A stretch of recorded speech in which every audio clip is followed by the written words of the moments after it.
Здравия. Ролик посвящается банкам и их богоподобным 20% в год. Сегодня мы посмотрим, что выгоднее – лениво торговать, в среднем по сделке раз в двое суток, или сидеть в инвестициях. Заранее скажу, если денег реально много, то в любом случае упираемся в инвестиции и их долгий набор и разгрузку. Представим, что крипторынок 4 года был в минусе, и мы ничего не получали. Тогда бы банк нам принес 80%.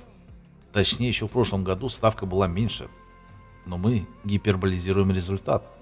И не забывайте, они высокую ставку дают, если им занесешь хотя бы миллион. Он же у всех поголовно есть.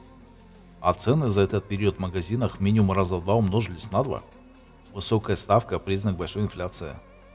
Если бы у меня было больше опыта, то начал бы активно торговать без остановок еще с год назад. Как всегда, здоровые идеи приходят поздно. Открытие сигнальных групп случилось прямо на пике роста, после которого пошла полугодовая коррекция. В прошлых циклах она занимала месяц и погнали дальше, а тут все ждал скорого продолжения роста, поэтому 3 раза допустил залипания в группах. Сегодня остался только инжектив, остальное уже вынуто с профитом. Хорошо понимаю, что происходит, но заход больших денег через ETF в этом цикле поломал схему и графики. Небольшая ремарочка для тех, кто сомневается. Ближайший месяц в крипте последний, когда можно влететь в тему инвестиций в альту и получить скорый профит. Не особо веду статистику, но сигнальные группы записываю. То есть период в полгода посчитаю.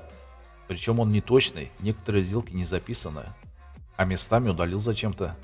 Некоторые были только мои, связанные с инвестициями или чисто моими залипаниями. И залипание – это часть торговли. К ним следует быть готовым.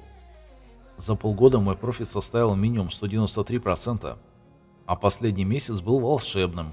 А вакс и флоки – это выход из залипаний. Некоторые входили ниже, некоторые выше. Исключу их из суммы. Чистый наторгованный профит за месяц 79%, и ближайшие месяцы будут очень торговыми. Само собой, эти цифры умножатся. А теперь давайте посмотрим, что выгоднее. В основном торговал оптимизмом, вот пределы месяца. Не забывайте, что по выходным большие трейдеры бухают на яхтах, и торговли в эти дни нет. А еще по ночам больше всего торговли происходит. Пропускаешь много точек входа. Везет тем, кто с Нью-Йорком по времени совпадает. Если бы я был чудесно прошаренным и предвидел рост конкретно этого актива в этот месяц, то, зайдя в инвестиции, профит составил бы максимум 63%. Но, как всегда бывает, падение произошло ночью, и вынуть бы получилось максимум 50% от идеальных точек входа и выхода. А они случаются не всегда. Скорее, речь может идти о 36% профита. А это примерно в 2 раза меньше, чем от торговли, которая, естественно, только на споте. Сейчас набегут в комментарии эксперты и начнут рассказывать о фьючерсах. И что это я лох и не умею там. Но об этом делал ранее ролик. Рано или поздно все попадают в статистику. Биржа сейчас жирует по $500 миллиона в сутки. И это не точные цифры. Их нам не показывают.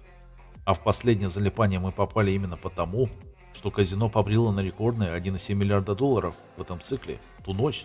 Хоть я и подумал, что стандартных $500 миллиона уже набрано. В данном случае тише едешь, дальше будешь. Без проблем пересидим недельку. Точнее, уже пересидели 3 дня и вернулись в точку закупки. Ставь лайк, подписывайся на канал и добро пожаловать в наше приватное криптосообщество. Подробнее по кнопке «Поддержать» на сайте движка Всен.ру. Ссылка в описании под роликом.